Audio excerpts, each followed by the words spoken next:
तो आज हम लोग थर्ड चैप्टर स्टार्ट करने जा रहे हैं रिवीजन का, और इसको हम योग एंड लाइफस्टाइल के नाम से जानते हैं। और इस चैप्टर को एक बार हम लोग पहले से पढ़ चुके हैं, केवल रिवीजन करना है।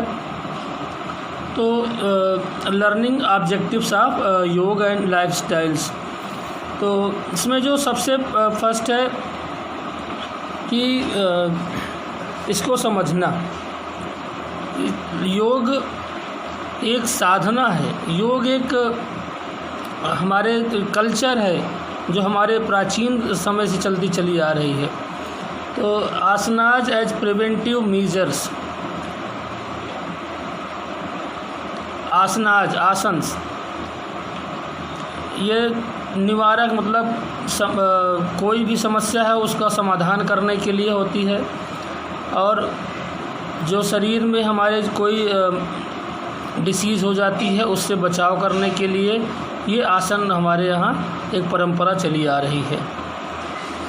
फिर है आजकल हमारे यहाँ जो फूड जो लोगों के खाने के स्टाइल है, खाने के जो तरीके हैं, लाइफ स्टाइल है, तो उसमें बहुत सारे ऐसे चीज़ें हो जा रहे हैं जिसमें ओबेसिटी है, procedure benefits and contraindications for vajrasana, padahastasana, urdhva hastasana, त्रिकोणासना, अर्ध मत्स्येंद्रासना।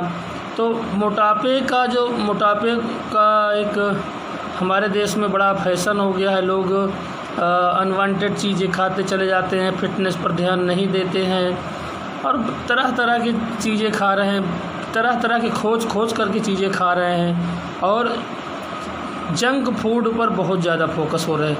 और उनको पता होता है कि जंक मीन्स कूड़ा होता है, सबको पता है, लेकिन जंक फूड थोड़ा सा डिफरेंट टाइप के हैं तो लोग उसके पीछे भाग रहे हैं और अपने शरीर का नुकसान कर रहे हैं, जिसके कारण होने वाली जो समस्याएं हैं, सबसे बड़ी प्रॉब्लम उसमें से आ रही है जिसमें ये ओबेसिटी आ रही है, मोटापा आ रहा है। तो हम इसका भी इस योग में बहुत बड़ा इम्पोर्टेंट रोल है। अगर योग करेंगे तो मोटापे से हम बहुत हद तक छुटकारा पा सकते हैं। ये कहिए कि हम अपना जो पहले थे हम वैसे भी हो सकते हैं अगर हम अब कंटिन्यू योग करते जाएं और जो योग करने का जो सही तरीका है उस तरीके से करते चले जाएं। फिर है asthma, procedure benefits and contraindications for sukhasana, chakrasana, gomukhasana, parvatasana, bhujangasana, paschimottanasana and matsyasana. तो अस्थमा एक हमारे बॉडी में बीमारी होती है जो सांस लेने में, हमारे ब्रीथिंग सिस्टम में प्रॉब्लम होती है, सांस नहीं ले पाते हैं जो लोग के सांसों में सांस लेने में प्रॉब्लम आती है, तो उनको अस्थमा जैसा मर्ज जो डस्ट में रहते हैं लोग, जो डस्ट वाला काम अधिकतर करते हैं, और या जो रात में अधिक देर तक जगते हैं, और कुछ ऐसी चीज़ का खाना जो धूम्रपान अधिक करते हैं, तो ऐसे लोगों में अस्थमा एक बहुत बड़ी गंभीर बीमारी है। अगर सही समय पर अगर इनको ऑक्सीजन नहीं मिलती तो या इनहेलर नहीं मिलता तो इनकी जान भी जा सकती है। तो इन सब चीज़ों से बचने के लिए, इस अस्थमा से बचने के लिए सुखासन, चक्रासन, गोमुखासन, पर्वतासन, भुजंगासन, पश्चिमोत्तासन, मत्स्यायन के लिए ये योग है इनके लिए, और इस योग को करके आप रोग से मुक्त हो सकते हैं। तो फिर है हाई ब्लड प्रेशर। आज के हमारे समय में हाई ब्लड प्रेशर एक बहुत बड़ी समस्या है। लोग बहुत स्ट्रेस में हैं, स्ट्रेन में हैं, स्प्रेन में हैं, लोगों को बहुत प्रॉब्लम आ रही है। हर छोटी छोटी बातों पे गुस्सा हो जाना, वर्कलोड इतना ज़्यादा है, घर की जिम्मेदारियां अलग है, सोशल की अलग है, मेंटल डिस्ट्रैक्शंस अलग से, तो हर तरीके से लोग जब पीड़ित रहते हैं, उनको वर्कलोड इतना ज़्यादा हो जाता है कि जब हमारी बॉडी उन चीज़ों को सहन नहीं कर पाती है तो हमारे शरीर में हाई ब्लड प्रेशर के हम मरीज़ होते चले जा रहे हैं। और हमारी जो दैनिक दिनचर्या है, हमें रात के 9 बजे तक बिस्तर पे सो जाना चाहिए, लेकिन वर्कलोड के कारण लोग 11 बजे रात खाना खाते हैं, 12 बजे रात बिस्तर में जाते हैं, सुबह 5 बजे फिर उठ करके अपने काम में बिजी हो जाते हैं। इस कारण से बहुत सारी समस्याएं आ रही हैं और उसमें भी एक बहुत बड़ी समस्या है हाई ब्लड प्रेशर की। और तो अतिरिक्त एडिशनल प्रेशर लेना, इन सब का जो हमारे योग में बहुत बड़ा इलाज है। अगर हम ताड़ासन, वज्रासन, पवन मुक्तासन, अर्धचक्रासन, भुजंगासन, शवासन के लिए अगर हम इन सब चीज़ों को करें तो हमको हाई ब्लड प्रेशर और ब्लड प्रेशर में बहुत आराम मिलेगा। और इसके लिए नियमित हमें इन सब आसन को करना होगा। पीठ दर्द भी एक बहुत बड़ी समस्या है। Back pain procedure benefits and contraindications for tadasana, ardhamatsyendrasana, vakrasana, shalabhasana, bhujangasana करना चाहिए जिनकी पीठ में दर्द है। तो इन सब चीज़ों को जब प्रैक्टिकल होगा स्कूल में तो हम आपको सिखाएंगे। तो ये हमारे योग के बहुत बड़े माध्यम हैं। योग करने से क्या होता है? योग करने से हमारे शरीर में जो जितने भी बैक्टीरियाज हैं, जो भी हैं सिस्टम में, वो हम जब योग करते हैं तो उसमें ब्रीथिंग का बहुत बड़ा इम्पोर्टेंट रोल है। कैसे हमें ब्रीथिंग करनी है, कैसे हमें अपने आप को बरकरार रखना है अच्छे ढंग से, कैसे अपने इम्यून पावर को बढ़ाना है, किस तरह से हम समाज के बीच में बिना मोटापे के, बिना हाई ब्लड प्रेशर के, बिना किसी समस्या के अगर हम रह सकते हैं तो योग को अपनाना अपने जीवन का एक हिस्सा बना लीजिए आप लोग। अगर योग नहीं है तो फिर डॉक्टर के पास जाना पड़ेगा और योग में कोई पैसा नहीं लगता करने के लिए, ये अपने से ही किया जा सकता है। डॉक्टर के पास जाना सब लोग बड़ा आसान समझते हैं, 500 रुपये 1000 रुपये जा कर के फीस देना, फिर उनकी दवाइयों को ला कर के खाना, और उन दवाइयों को खाने से ये जिस बीमारी के लिए हम ले आते हैं उसको तो फ़ायदा होता है, लेकिन 10 अलग अलग बीमारियों का नया सृजन कर देती हैं दवाइयाँ। और योग में ऐसा कुछ भी नहीं है। अगर सही ढंग से योग को किया जाए और हम उस योग को कंटिन्यू अपने जीवन का हिस्सा बना लें तो हम अपने जीवन में कभी भी बीमार नहीं हो सकते। हमने 2 चीज़ देखा कि हमारा जो फूड स्टफ्स है और जो हमारा खान पान है और जो हमारी डेली की जो दिनचर्या है, हम लोग बहुत अपने आप को संकीर्ण मानसिकता का बना के रख लिए हैं। इसलिए हम अब आगे जो है जब देखते तो हमें अंधकार दिखता है, हम अंधकार की ओर हमें ले जा रहा है भविष्य हमारा, क्योंकि हम योग करना चाहते तो हैं। हमें लगता है कि आज से हम योग स्टार्ट करेंगे, और जैसे हम स्टार्ट करने के लिए बैठते हैं हमें लगता है कि यार आज नहीं करेंगे, कल से स्टार्ट करेंगे। क्योंकि हम लोग इंडियंस हैं और इंडियंस को शर्म बहुत आती है। किसी समाज में बैठ कर के अपने मम्मी पापा के सामने बैठ कर के आँख बंद करके योग करने में बड़ी शर्म आती है। हम अपनी कम्युनिटी में योग को लेकर के भ्रांत की बात करते हैं, ये क्या है क्या नहीं है। डॉक्टर के पास जाना उचित है। आजकल एक वायरस के कारण पूरी दुनिया परेशान है और उसमें भी लोगों को इम्यून पावर बढ़ाने के लिए डॉक्टर भी प्रेफर कर रहे हैं कि आप योग करिए। 3 योग अगर आप कर लें, बहुत बड़ी बात तो नहीं, 3 योग अगर आप डेली स्टार्ट कर लें, 20-20 मिनट मतलब 1 घंटे का 3 योग होता है। आप यदि कर लें लगातार, अगर नहीं कर सकते हैं तो 5-5 मिनट के 3 स्टेप में कर लीजिए उसी योग को। आप देखिए आपको बेनिफिट तुरंत वहीं तत्काल बेनिफिट दिखना शुरू हो जाएगा। और मैं इस बेनिफिट को ले रहा हूं और मुझे अपना वेट लूज़ करने में जो सहायता मिली है इन सब चीज़ों से। मेरा 92 kg वेट था, आज मैं 85 kg वेट का हूँ। तो मैंने बहुत लूज़ किया और इनमें सबसे बड़ा योगदान रहा है योग का। मैं खुद अपने अपना अनुभव बता रहा हूँ। अगर हम योग करें तो हमारा ये नहीं है कि जो योग करते हैं उनका बॉडी का वेट ही कम होता चला जाएगा, ऐसा नहीं है। जिनका वेट ज़्यादा है उनका कम हो सकता है, जिनका लो वेट है, लोअर वेट है, उनका नॉर्मल हो जाएगा, ऐसा भी है। तो हमें अगर हम 3 योग कर लें, मैं तो 3 ही योग कर रहा हूँ अभी चौथा मैंने स्टार्ट नहीं किया, क्योंकि ये जितने भी योग हैं ये सारे योग अगर इकट्ठा करना शुरू कर दो तो बड़ा बोरियत सा लगने लगता है कि कौन सा करें पहले, कौन सा पहले करें। तो उससे अच्छा ये है कि हम स्टार्ट करें, किसी एक योग से ही स्टार्ट कर दें और उसका बेनिफिट उठाना शुरू कर दें। हम जब एक में पारंगत हो जाए, जब सही ढंग से उसका परिणाम दिखने लगे, तब हमें दूसरा स्टार्ट करना चाहिए। इसी तरह तीसरा, चौथा, पांचवा, तो हम अपने आप को इतना बेहतरीन कर लेंगे बॉडी, और इतना रिलैक्स फील करेंगे, हमारा दिमाग इतना अच्छा काम करना शुरू कर देगा। हम बिल्कुल अपने शरीर को वेट होते हुए भी बिल्कुल लाइट वेट फील करते हैं। तो इस तरह से हम इसका फ़ायदा उठा सकते हैं। लेकिन सबसे बड़ी प्रॉब्लम है कि हम इंडियंस इतने आलसी हैं कि आलस्य हमारे शरीर का एक अंग बन गया है, और हम उस आलस के कारण बिस्तर में सोए रहते हैं और पेरेंट्स जगाते रहते हैं, बेटा उठ जाओ, सुबह हो गई है, क्लास।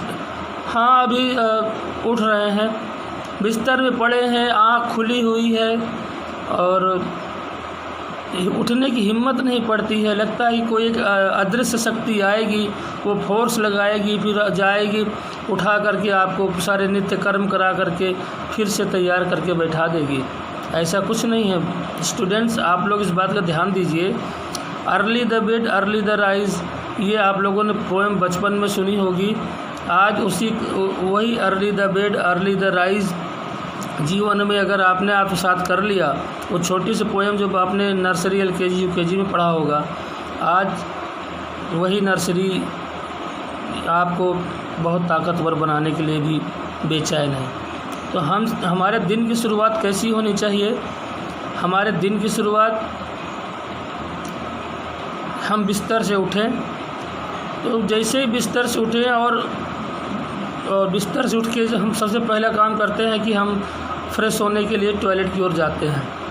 अगर हम इसके जो बिस्तर से उठने के बाद और उसके बीच में टॉयलेट जाने के बीच में कम से कम 10-15 मिनट का हमारे पास एक आलस्य रहता है कि उठ रहे हैं, जा रहे हैं, जाएंगे, ऐसे करके। अगर उस दरमियान हम अपने बिस्तर में लेटे लेटे ही 5 मिनट 7 मिनट कुछ एक्सरसाइज कर लें, जैसे हाथों को मोड़ना, ऐसे हमने हाथों को मोड़ा, ऐसे झटके छोड़ा, ऐसे मोड़ दिया, फिर झटके में छोड़ दिया, दोनों हाथों को एक साथ कर दिया, फिर गर्दन को हमने बड़ा तेज़ी से ऐसे झटका में दे दिया।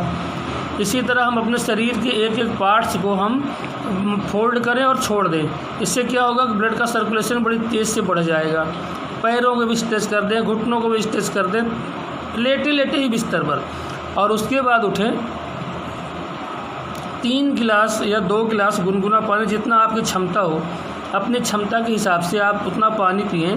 2 गिलास कम से कम, 3 गिलास अधिक से अधिक उतना पानी पिएं। और पानी पीने का तरीका ये है कि सिप में पिएं।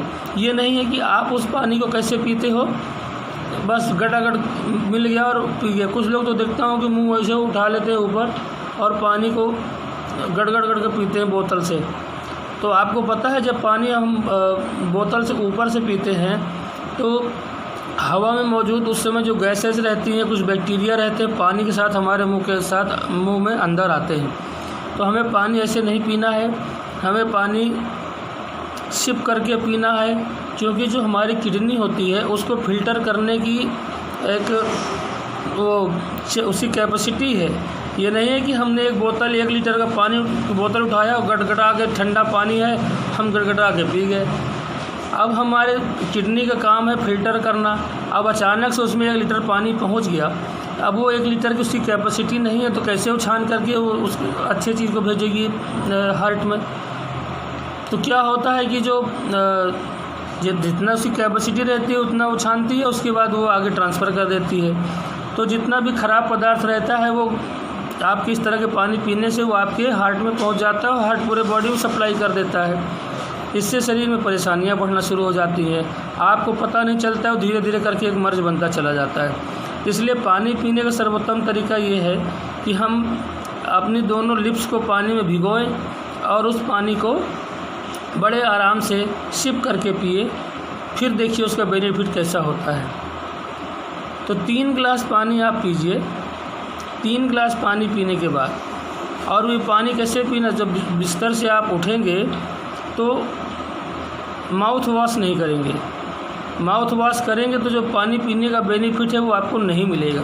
उसका रीज़न ये है कि जब रात में हम सोते हैं और तो कुछ बैक्टीरियाज ऐसे होते हैं हमारे माउथ में, जो अच्छे वाले बैक्टीरिया होते हैं जो पेट के अंदर जाते हैं, जो पेट के अंदर ख़राब वाले बैक्टीरिया होते हैं उनको वो खा जाते हैं। और जब हम 2 गिलास 3 गिलास से पानी पी लेते हैं तो प्रेशर से फ्लैश जब होता है तो फिर वो पूरे बैक्टीरिया सब बाहर चले जाते हैं, और जो हमारी बड़ी आंत होती है वो बिल्कुल धुल जाती है एकदम से। ये जब ये पेट साफ़ हो गया तो हमारा दिन अच्छा हो जाता है। अब हम आते हैं थोड़ा सा हम फ्रेश व्रेश होकर के ब्रश वगैरह करके हम बाहर आ जाते हैं। अब हम थोड़ा सा एक्सरसाइज करते हैं, कुछ आसन करते हैं, योग नहीं करते हैं, कुछ हम आसन करते हैं, कुछ एक्सरसाइज करते हैं, जिससे हमारा बॉडी हीट हो जाए। लोग कहते हैं ना बॉडी हीट हो जाए, गर्म हो जाए, तब उसके बाद हमको किसी भी खेल में पार्टिसिपेट करना चाहिए। उसी तरह से योग करने से पहले हमको अपने बॉडी को वार्म करना है, कम से कम 10 से 12 मिनट हम बॉडी को गर्म कर लें। तो इससे क्या बेनिफिट मिलता है कि जब हम, जैसे कोई नाली होती है और नाली में गंदगी भरी होती है, तो उसमें अगर हम पानी डालेंगे तो क्या होगा, पानी अगर हम डालेंगे तो पानी जो नाली में गंदगी रहेगी वो नीचे रहेगी, पानी ऊपर से साइड से कहीं ना कहीं से निकल जाएगा, गंदगी उसी तरह भरी रहेगी। तो जब हम और अगर उस नाली का जो मिट्टी जो जमा है उसको हम किसी चीज़ से हम उसको खोद देते हैं या उसकी सफाई करते हैं और फिर पानी डाल देते हैं, मतलब जो जमा हुआ जो गंदा पदार्थ है उसको किसी फावड़े से या किसी और अन्य चीज़ों से हम उसकी जो है खुदाई कर दें, फिर पानी डाल दें, तो वो पानी के साथ साथ गंदगी भी बह जाती है। इसी तरह ये बॉडी में हमारे जितने भी इस तरह की बीमारी जो गंदगी भरी हुई है, तो बॉडी हमारा जो जितने भी हमारे जॉइंट्स हैं ये सब क्या है, बोन्स हैं, इन सब में गंदगी भरी हुई है। तो हम क्या करते हैं कि सबसे पहले बॉडी को वार्म अप कर लेते हैं 10 से 15 मिनट, और उसके बाद हम कपालभाति, भस्त्रिका और अनुलोम विलोम, और हम कुछ ना करें, हम सिर्फ ये 3 चीज़ कर लें। कपालभाति, ये सब प्राणायाम के हैं, कपालभाति, भस्त्रिका और अनुलोम विलोम। ये दोनों चीज़ें तो तीनों चीज़ें बड़ी आसान है, एकदम ईजी है, हम जब चाहें तब कर सकते हैं। और इसे हम लेटे लेटे भी कर सकते हैं, बिस्तर में लेटे लेटे कर सकते हैं। अगर आपको शर्म आती है कि हम बैठ कर करेंगे, कोई हमको देख लेगा, हमें बिल्कुल नहीं, हमें कपालभाति और अनुलोम विलोम इन सब चीज़ों को 5-5 मिनट के 3 स्टेप में करना है। 5 मिनट पहले हमने भस्त्रिका किया, 1 मिनट का रेस्ट किया, फिर 5 मिनट भस्त्रिका किया, फिर 1 मिनट का रेस्ट किया, फिर 5 मिनट भस्त्रिका किया। उसका जो कोर्स है 1 दिन का वो पूरा हो गया, एक टाइम का। इसी प्रकार फिर हम कपालभाति करते हैं। कपालभाति 5 मिनट किया, 1 मिनट हमने रेस्ट किया, फिर 5 मिनट किया, फिर 1 मिनट रेस्ट किया, फिर 5 मिनट किया, तो ये इसका कोर्स पूरा हो गया। उसके बाद फिर हमको क्या करना है, अनुलोम विलोम इसी तरह करना है। 5 मिनट किया, फिर 1 मिनट रेस्ट किया, 5 मिनट किया, और इसी तरह से हम सुबह भी शाम को भी इतना हम अगर अपना लक्ष्य रख लें तो आने वाले समय में हमारी बॉडी का जो आप देखिएगा कि आपकी पढ़ाई लिखाई सारा सब कुछ इतना तीव्र हो जाएगा। तो वो चीज़ें हैं। अब आते हैं थोड़ा सा हम लोग उसकी तरफ, जहाँ पर जैसे किसी के घर में या किसी स्टूडेंट को मोटापे संबंधी, ओबेसिटी संबंधी अगर कोई बीमारी है तो हमको क्या करना चाहिए? वज्रासन आप सब लोग कर लेते हैं। वज्रासन एक ऐसा आसन है जो खाना खाने के बाद भी किया जा सकता है। ये ऐसा आसन है जो खाना खाने के तुरंत बाद करना चाहिए। इससे क्या होगा? भोजन पचने में बड़ा सहायक होता है, और जब भोजन अच्छे से पच जाता है और वो हमारे शरीर में उसका जो फैट है ना वो जमने नहीं पाता है। तो हमें 200 से 250 स्टेप पैदल भी चलना चाहिए, और खासकर शाम को भोजन करने के बाद तो ज़रूर करना चाहिए। फिर पाद हस्तासना, ऊर्ध्व हस्तासना, त्रिकोणासन, अर्ध मत्स्यांद्रासन, और इन सब की जो प्रक्रियाएं हैं इनका लाभ हम पहले ही बता चुके हैं। ये सिर्फ जो मोटापे के लिए है, ये सब आपको करना है, और इस सब को भी 3-3 स्टेप बना लीजिए तो ये सारी बीमारियों को जड़ से ख़त्म कर देगा। मोटापा बिल्कुल ख़त्म कर देगा। अगर तेज़ी से मोटापा ख़त्म करना चाहते हैं उसके लिए भी एक लाभ है। उसके लिए मैं बता दूं आपको कि अगर 1 गिलास गर्म पानी, 1 नींबू उसमें और 1 चम्मच शहद, पहले पानी को गर्म कर लें।